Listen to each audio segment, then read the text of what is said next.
Good evening to everyone. मैं मोनिका सिंह और हमारी जो ये स्टैटिक जीके की सीरीज़ है इसके अंदर हम टेम्पल्स को आज फिर से स्टडी कर लेते हैं। कल हमने कुछ टेम्पल्स को डिस्कस करा था आपके साथ में।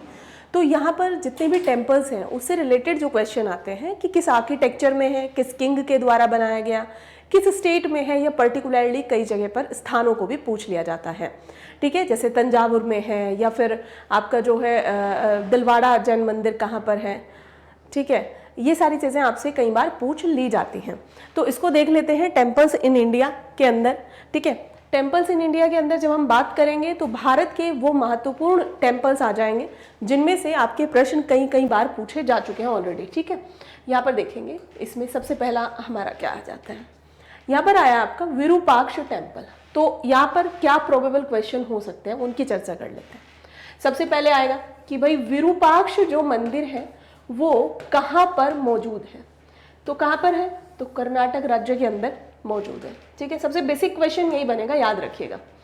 विरूपाक्ष टेम्पल किस स्टेट के अंदर है, तो कर्नाटक स्टेट के अंदर है। दूसरा क्वेश्चन बनेगा कि यहाँ पर जो देवता है ना, जो गॉड है, कौन से गॉड को यहाँ पर ये डेडिकेट किया गया विरूपाक्ष टेम्पल। तो भगवान शिव को डेडिकेटेड मंदिर है विरूपाक्ष मंदिर। अब इसकी कुछ मुख्य बातें हैं, जैसे बिल्ट बाय लखाना दंदेशा। ये कौन है, यदि इनका आपको आ जाए कि ये कौन थे, ये एक ये किसके अंदर, तो ये जो देवराय रूलर थे उस समय पर विजयनगर के अंदर, विजयनगर साम्राज्य में देवराय सेकंड, खासतौर पर याद रखेंगे, देवराय सेकंड के अंतर्गत या उस राज के अंतर्गत, उस साम्राज्य के अंतर्गत लखाना दांदेसा इनके द्वारा इसको बनाया गया था। यदि आपको डायनेस्टी आ जाए कि भाई किस वंश के काल में इस मंदिर को बनाया गया था, तो आप लिख देंगे यहाँ पर कि यहाँ पर जो देवराय है, देवराय में भी सेकंड, उनके एम्पायर में, उनके शासनकाल में विरूपाक्ष मंदिर को बनाया गया था, जो वर्तमान में अभी कहाँ पर है, तो कर्नाटक राज्य के अंदर आता है। दूसरी बात आप यहाँ पर देख लेंगे कि ये जितनी भी यूनेस्को के अंदर यानी यूनाइटेड नेशन एजुकेशनल साइंस से रिलेटेड साइंटिफिक और कल्चरल ऑर्गेनाइजेशन, ये एक ग्रुप को ले लेता है, यानी कि इसके अंदर ऐसी कई सारी जो कल्चर से रिलेट करती हैं साइट, एजुकेशन से रिलेट करती हैं, या फिर किसी भी तरीके से साइंटिफिक यानी कि विज्ञान से रिलेट करती है, उन साइट्स के ग्रुप को बना करके यूनेस्को को समर्पित किया जाता है ताकि उनके प्रोटेक्शन संरक्षण की बात की जा सके। तो ये it forms a part of group of monuments at Hampi, यानी हम्पी के अंदर ये उस ग्रुप का पार्ट है that is designated at UNESCO world heritage site. ठीक है, तो हम्पी कहाँ पर हो गया आपका, कर्नाटक के अंदर हो गया। यहाँ से यही प्रोबेबल क्वेश्चन आपको पूछे जा सकते हैं जो भी एग्जाम में आने की संभावना है। दूसरा देख लेंगे, यहाँ पर है आपका गोमतेश्वर। गोमतेश्वर टेम्पल कहाँ पर है, तो ये भी कर्नाटक के अंदर है और इसमें सबसे टॉलेस्ट यानी कि खड़ी हुई जो प्रतिमा होती है वो विश्व के अंदर देखी जाती है। लिखा है also known as Bahubali temple, इसको बाहुबली मंदिर के नाम से भी जाना जाता है। साथ ही साथ ये टॉलेस्ट मोनोलिथिक स्टेचू है। मोनोलिथिक यानी मोनो मीन्स एक, लिथिक माने आपका जो भी स्टोन है, मतलब सिंगल स्टोन से बनी हुई मूर्ति है, मोनोलिथिक है ना। यदि आपको आ जाए कि which is the monolithic statue in India, और ये सबसे लंबी और मोनोलिथिक स्टेचू है ऑफ गोमतेश्वर की बनी हुई इन the world, carved out a single block of granite. समझ रहे हैं, यानी कि एक ही ब्लॉक से, ग्रेनाइट के एक ही पत्थर से इसको तराशा गया, बनाया गया है ना। तो मोनोलिथिक हुई, कई जो होती है 2, 3, 4 तरीके के पत्थरों से बनाई जाती हैं। Jain temple that is 57 feet high, यानी यह ऐसा मंदिर है जो 57 फीट ऊंचा है। Bahubali statue is one of the largest free standing statue in the world, यानी कि यदि हम बात करें तो खड़े हुए में, यानी कि जो स्टैंडिंग स्टैचू है उस स्टैचू के अंदर ये सबसे खड़ी हुई मूर्ति, उसके अंदर ये सबसे ऊंची एक वो जानी जाती है जैन टेम्पल है जो कि 57 फीट हाई है और इसी को बाहुबली टेम्पल के नाम से जाना जाता है। साथ ही साथ ये किसका है, ये स्टैचू गोमतेश्वर का।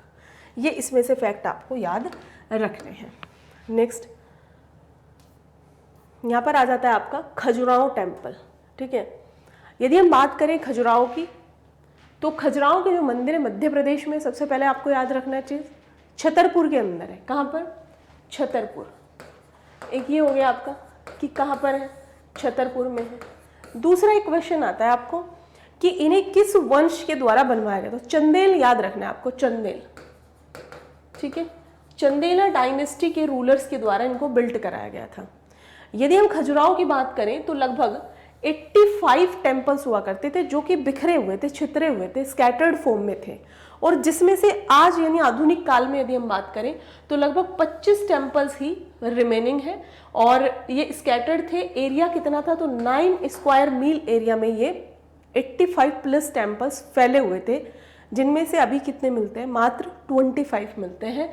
और इनके जो स्टाइल है वो नागरा स्टाइल है, नागरा स्टाइल आर्किटेक्चर है। आपको पहले बता चुके हैं कि जो उत्तर भारत के अंदर जो मंदिर मिले उनकी जो स्टाइल बनाई गई वो नागरा स्टाइल, जो यहाँ पर आपको दिखाई दे रहा है, उस नागरा स्टाइल के द्वारा ये बनाई गई है। यहाँ पर यदि हम इन खजुराहों की बात करते हैं तो यहाँ पर आपको दिखाई देंगे, जब आप यदि कभी विजिट करें तो जाएंगे, तो खजुराहो टेम्पल एक बहुत ज़्यादा इरोटिक स्कल्पचर्स माने जाते हैं। यानी कि यहाँ पर ऐसी कई सारी मुद्राओं में भित्तियों पर ऐसे जो मूर्तियाँ बनी हैं, कई सारे ऐसे आइडोल्स लगे हुए हैं जिनको देख करके, अब सबका देखने का अपना नज़रिया है, तरीका है, तो ये काफ़ी इरोटिक स्कल्पचर के अंदर आती है। ठीक है, नेक्स्ट आपका आ जाएगा, खजुराहो के बाद आ जाते हैं कोणार्क। यहाँ पर सन टेम्पल यानी कि जो सूर्य भगवान हैं उनका ये मंदिर है। सूर्य मंदिर के नाम से भी इसे जाना जाता है।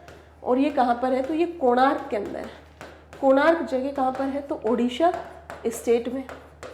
इसकी यदि हम बात करें कि इसको कब बिल्ड किया गया था, तो लगभग यहाँ पर 13वीं शताब्दी में 1238 से 1264 तक।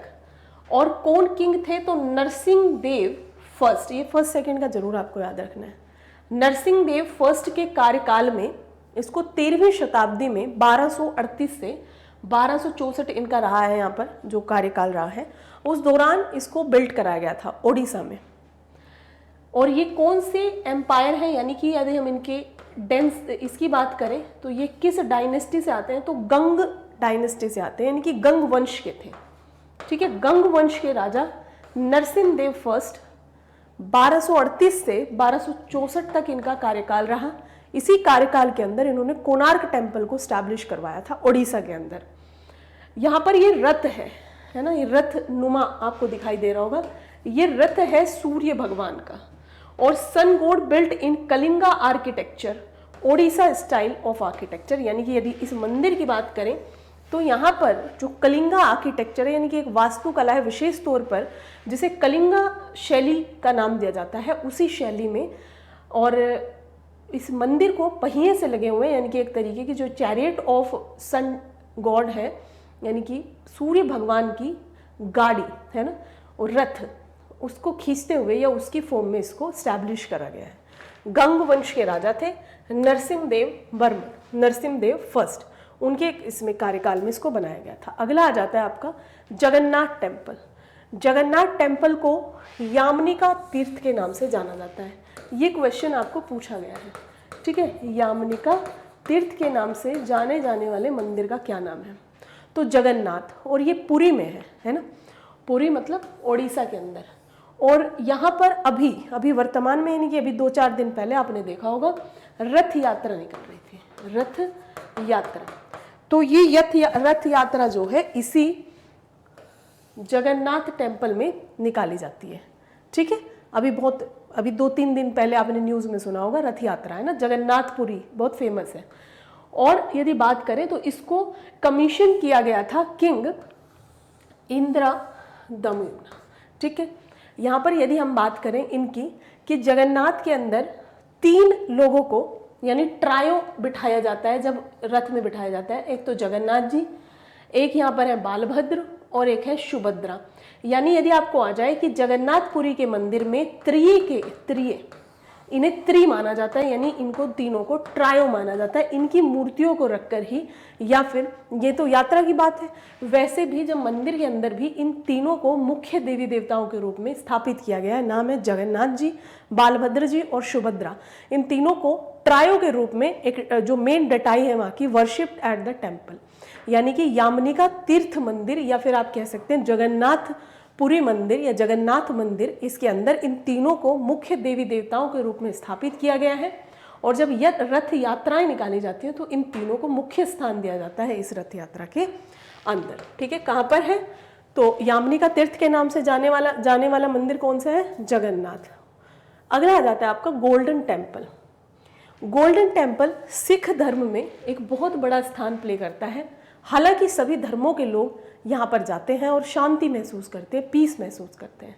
यदि बात करी जाए तो ये एक प्रकार का गुरुद्वारा है और गुरुद्वारा बिल्ड किया था, बनाया था 15वीं सेंचुरी में। It is also known as Harmandir Sahib. कई बच्चों को ये नहीं पता होता कि हरमिंदर साहिब इसी का नाम है क्या। इसी को स्वर्ण मंदिर के नाम से जाना जाता है और स्वर्ण मंदिर का ही नाम क्या है? हरमिंदर साहिब है। इसका जो ओरिजिनल नाम है एक्चुअली वो हरमिंदर साहिब है। पॉपुलर नेम इसका गोल्डन टेम्पल या स्वर्ण मंदिर है। ठीक है, कहाँ पर? अमृतसर में, पंजाब में। Temple was plated in gold in, मतलब सोने से बनाया गया था 1980 के अंदर, इसीलिए इसको गोल्ड कहा गया ना, गोल्डन टेम्पल। तो from the wealth and material donated by Maharaja Ranjit Singh. Maharaja Ranjit Singh का नाम आपने जरूर सुना होगा। जब हम सुकर चकिया मिसल, भंगी मिसल, जब मिसलों की हम बात करते हैं और एक ऐसे नायक के तौर पर महाराजा रंजीत सिंह को स्थापित करते हैं जिन्होंने कई ऐसे महान युद्ध लड़े जिनमें कि दुश्मनों को इन्होंने उनके मतलब मुंह की खानी पड़ी, है ना। तो यही है वो महाराजा रंजीत सिंह जिन्होंने यहाँ पर जो ज़मीन थी या जो मटेरियल वगैरह था उसको दान करा था, डोनेट करा था। और इस तरीके के टेम्पल को स्थापित करने के लिए इनकी बड़ी भूमिका को देखा जाता है। ठीक है, चलिए नेक्स्ट है यहाँ पर। अगला आ जाता है मीनाक्षी टेम्पल। कई बार पूछा गया मीनाक्षी टेम्पल किस राज्य में है। मीनाक्षी टेम्पल आ जाएगा आपका तमिलनाडु। ठीक है, और यहाँ पर द्रविडियन आर्किटेक्चर में बना है, यानी कि द्रविड़ शैली में बना हुआ है। और इसमें लगभग 40 इंस्क्रिप्शन है। इंस्क्रिप्शन का मतलब होता है, एक होता है मैन्यूस्क्रिप्ट। मैन्यूस्क्रिप्ट का क्या मतलब हुआ? Which is written by hand. Manu means hand और स्क्रिप्ट माने रिटन, राइटिंग। तो जो हैंड राइटिंग होते हैं, जैसे मैं ये लिख रही हूँ, this is manuscript which is written by hand. But inscription का मतलब होता है जो गुदा हुआ होता है इस पर। मान लिया आप कुछ इस तरीके की सील, मोहर देखते हैं, या आपके पास में कुछ ऐसे कॉइन होंगे, सिक्के होंगे जिस पर कुछ इंस्क्रिप्शंस है ना, कुछ पुराने समय का, कुछ नए समय, तो जो गुदा हुआ हो उसमें लिखा हुआ हो। ठीक है, उसको तो इसके अंदर मीनाक्षी मंदिर यानी मीनाक्षी, मीन प्लस अक्ष, यहाँ पर आप देख सकते हैं कि जिनकी जो मतलब अक्ष यानी आंखें कैसी हो, मछली के समान हो। यहाँ पर पार्वती माता को माना जाता है बहुत। There are 985 richly carved pillars that depict scenes from the wedding of Meenakshi. मतलब जो माता पार्वती हैं और भगवान शिव के साथ में उनकी शादी हुई थी, आप सभी को पता है। तो उस शादी के दौरान कुछ ऐसे सीन जो कि इन पिलर्स पर छापे गए हैं। और सुंदरेश्वर यानी मीनाक्षी किनको कहा गया है? मीनाक्षी कहा गया पार्वती को, और सुंदरेश्वर यानी कि सुंदर है वो ईश्वर शिवा, लॉर्ड शिवा। ठीक है, भगवान शिव और पार्वती की शादी के समय जो इस तरीके के कुछ कल्चर से रिलेटेड या कुछ भी इस तरीके के कुछ इंसिडेंट रहे थे शादी के बीच में, उन सभी इंसिडेंट्स को, उन सभी सीन्स को 985 से ज़्यादा पिलर्स के ऊपर में गोदा गया है। ठीक है, तो ये यहाँ की एक खास बात है। नेक्स्ट आ जाती है आपके सामने राजा गोपाल स्वामी टेम्पल। राजा गोपाल स्वामी टेम्पल मतलब ये आपका तमिलनाडु के अंदर है। और क्योंकि तमिलनाडु में है तो जितनी भी यहाँ पर दक्षिण भारत के अंदर मंदिर है वो ज़्यादातर आप देखेंगे कि द्रविडियन स्टाइल में ही बने हुए। तो तमिलनाडु के अंदर द्रविड़ स्टाइल में बना हुआ, और इसको दक्षिण द्वारका भी कहा जाता है। हमने एक बात सुनी थी कल द्वारकाधीश के मंदिर के बारे में, तो इसको क्या कहा जा रहा है? दक्षिण द्वारका। एक हमने द्वारका कहाँ पर सुनी थी? द्वारका जब हम 4 तीर्थों की बात कर रहे थे तो वहीं पर हमने एक सुना था गुजरात के अंदर, ठीक है। मैंने आपको बताया था कि शंकराचार्य के द्वारा इस तरीके से चारों दिशाओं में, पूर्व पश्चिम उत्तर दक्षिण के अंदर, है ना, दक्षिण में रामेश्वरम है, ठीक है। और यहाँ पर यदि हम बात करें इस तरफ की, पश्चिम की, तो गुजरात के अंदर द्वारका, तो इसको दक्षिण की द्वारका के नाम से जाना जाता है। It has one of the largest temple tanks in India cold हरिद्रा नदी, यानी कि सबसे बड़े टेम्पल के अंदर जो टैंक होते हैं, देखो टैंक की अलग एक महिमा होती है, वाटर आदि की जो ज़रूरत होती है उसको वहीं से पूरा किया जाता है। तो भारत के अंदर जितने भी मंदिर हैं सभी में टैंक्स बने हुए हैं, है ना। तालाब हैं, जैसे आप देखोगे कहीं पर, जैसे अभी हम जब गोल्डन टेम्पल की बात कर रहे थे वहाँ पर भी एक तालाब बना हुआ है ना। तो इसी तरीके से सभी मंदिरों में लगभग इस तरीके के तरण तालों की एक संकल्पना को विकसित किया गया था। तो सबसे बड़े टैंक्स इसके अंदर पाए जाते हैं, जिसको दक्षिण द्वार की कहा जाता है, और जो तमिलनाडु स्टेट के अंदर मौजूद है राजगोपाल स्वामी मंदिर। अब यहाँ पर इससे संबंधित कुछ प्रश्नों को कर लेते हैं। जो चीज़ें अभी हमने पढ़ी उन्हीं को क्वेश्चन के माध्यम से जो आए हुए क्वेश्चन है देख लेते हैं। Konark temple is located in Rajasthan, Madhya Pradesh, Odisha और तमिलनाडु। अभी हमने आपको बताया कि सन टेम्पल यानी कि सूरज भगवान को समर्पित एक टेम्पल है कोणार्क, जिसको किसने तो मैंने बताया आपको कि नरसिंह वर्मन जो है, उन्होंने नरसिंह वर्मन फर्स्ट, है ना, इनके द्वारा बनवाया गया था 1238 से। मैंने इनका कार्यकाल बताया, 13वीं शताब्दी में ही इन्होंने इस मंदिर को निर्माण किया था 1255 एडी के अंदर, है ना, 1255 एडी में। ये कहाँ पर है, तो ओडिशा स्टेट में, और इसमें इनकी वो लगी हुई है, यानी कि रथों को खींच रहा है, ऐसा लगता है रथ को कोई खींच रहा है ना, सूरज भगवान के रथ को। Where is the famous Virupaksha temple located, यहाँ पर है आपका भद्राचलम, चिदम्बरम, हम्पी, या फिर आपका यहाँ पर आ जाता है श्री कालहस्टी। तो हम्पी के अंदर है ना, कहाँ पर है, हम्पी में। बेंगलोर से लगभग ये जगह 350 के अराउंड दूर है ना। हम्पी कहाँ पर है, हम्पी कर्नाटक के अंदर आ जाता है, हम्पी कर्नाटक के अंदर है। और ये जो हम्पी लोकेशन है ये कर्नाटक राज्य में लगभग 350 किलोमीटर, कहाँ से, ये आपके बेंगलोर से 350 के अराउंड दूर है, और यहीं पर ये विरूपाक्ष टेम्पल मौजूद है, ठीक है। नेक्स्ट क्वेश्चन देखेंगे, अगले सवाल के अंदर आ जाएगा थर्ड क्वेश्चन। यहाँ पर कह रहे हैं कि जो वद्दाकुट्टन टेम्पल है केरला में है, केरला में कहाँ पर, जितने इस तरीके के द्रविडियन स्टाइल के टेम्पल हैं वो ज़्यादातर तमिलनाडु में, आंध्र प्रदेश में आप देखोगे, तमिलनाडु में देखोगे, केरला में देखोगे, यानी कि साउथ इंडिया में मौजूद है द्रविडियन शैली के। नागर शैली के आपके इधर आ जाएंगे उत्तर भारत में, और कई जगह पर आप बेसर शैली देखेंगे जो कि मध्य भारत के अंदर आ जाती है। तो पूछ रहे हैं कहाँ पर है, त्रिवेंद्रम में है, कोझिकोड में, त्रिशूर में, या फिर वेल्लायनी में। तो ये मंदिर आपका कहाँ पर हो जाएगा, त्रिशूर के अंदर मौजूद है।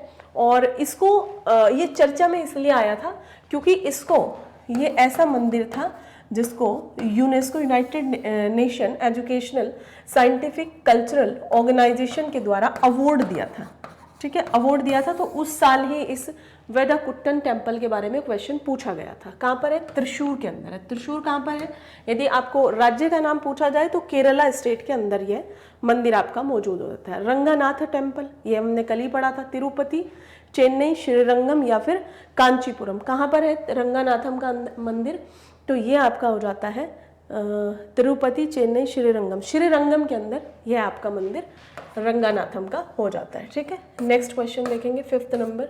The famous Brihadeshwara temple is located in Madurai, Thanjavur, Kanchipuram, Rameswaram. जब आप साउथ इंडिया के मंदिर पढ़ते हो आपको सारे नाम एक जैसे लगते हैं, बृहदेश्वर मंदिर एक जैसा लगा, है ना, और ये जो जगह है कि त्रिशूर है, क्या है, ये सारी जगह भी आपको एक जैसी लगती है।